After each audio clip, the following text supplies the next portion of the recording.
Pasado alas 8 ng gabi nang magkayaya ng buong team para maghapunan. Pork steak natin. Siyempre ang pinakauna sa lahat, tanungin ang presyo ng bawat tinda. Natural sa Pinoy, ang tanungin ang presyo ng lahat ng ulam. At kapag natanungan na lahat, nakaunang tinanungan ay babalikan sapagkat yun ang orderin. Magkano to pork steak? At dahil sa kakulitan kong magtanong, sabi ni ate, 60 na lang lahat. Sige, text 60 na lang po lahat. Ayun, wala na kaming nagawa kundi orderin yung gusto naming ulam. Kalahating rice lang ako tiya. Kalahati lang rice. Ano? Buo? Kalahati lang ako. Babayad kasi ako eh.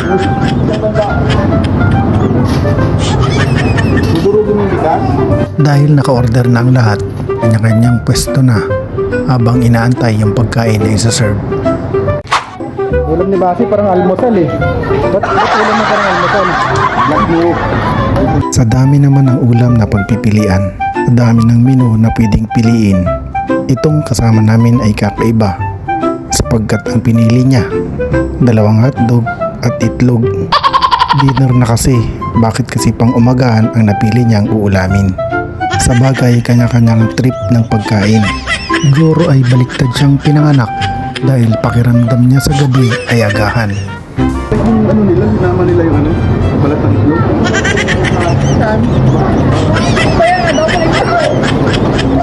Ayos ka na, matikang gusto mo?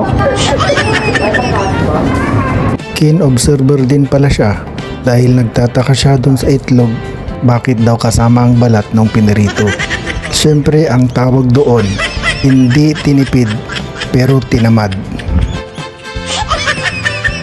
Hindi mawawala sa samahan ang kwilahan, biruan at kung ano paman. Siyempre dahil pare-parehong pagod, okay rin paminsan na kapag nagkakasama ay nagkakabiruan. Hindi naman pwedeng ang puro magkakasama sa isang team ay puro mga seryoso. Kailangan magkakahalo, mayroong seryoso at meron ding palabiro. Kasi pag nagkataon, para kayong sardinas na magkakasama ang mga isda pero walang mga ulo.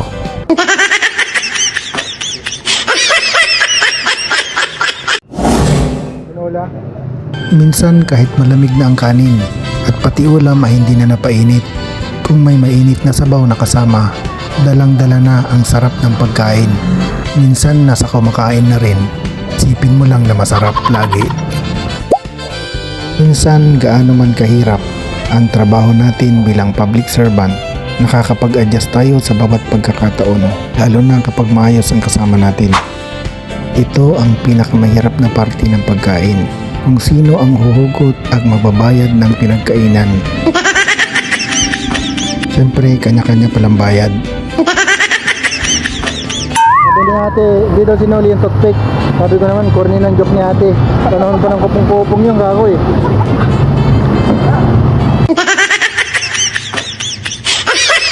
Dahil sa hindi naman malayo yung lugar kung saan kami kumain, dito mismo yun sa harap ng istasyon. Oras na para bumalik sa trabaho. Tama na muna ang mga biruan. At ito ang pinakamasarap na pinali, yung pagkatapos mong kumain, yung bango at aroma ng kape. Pakiramdam ko kasi kapag hindi ako nagkakape pagkatapos kumain, parang hindi kayang tunawin ang dragon sa aking tiyan.